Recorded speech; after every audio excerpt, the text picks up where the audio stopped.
Ahoj, vítám vás z dnešního videa a dneska si získáme kaze. Nejdřív si vybereme masterky.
Takže získali jsme kredity z masterky, už mi chybí posledních 510.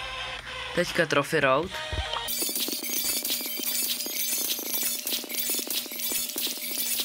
A teď legendární Star Drop za 70 000, co jsem pušil už dávno. To je perka fakt na olího, tak to nic horšího to nebylo skoro. Tak těch posledních 110 kreditů jdeme získat tady z Pro Passu. Už je Rare Star Drop. Hypercharge na Mandy.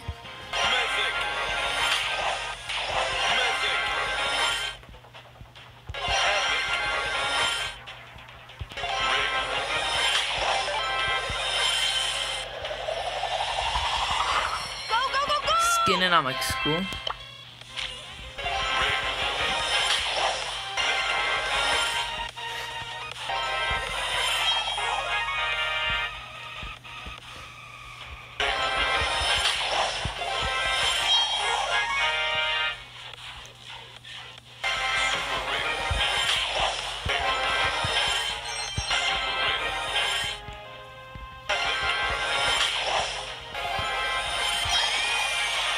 Dobře, druhá Star Power Hypercharge už.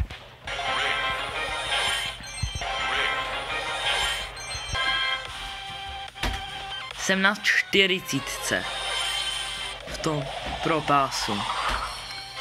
Další legendární Star Drop, asi 5. A skin.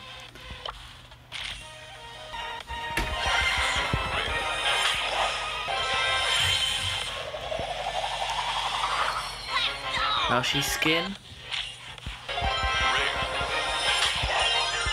Prvních 10 kreditů z toho, co otevírám Brawl Pass plus 50. Další legendární Star Drop, že vy? Další zbytečný skin.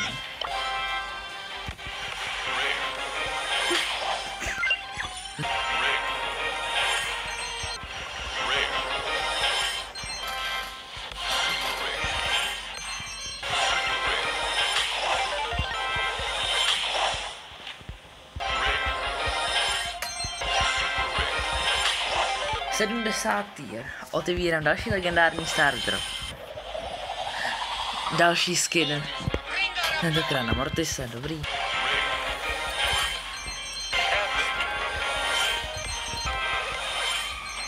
$500 coin, tak aspoň coiny. Poslední Star Drop na Pro Passu.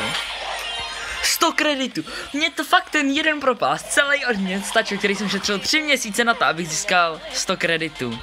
Ale konečně mám kaze. Takže, když jsem získal kaze. Tady kaze.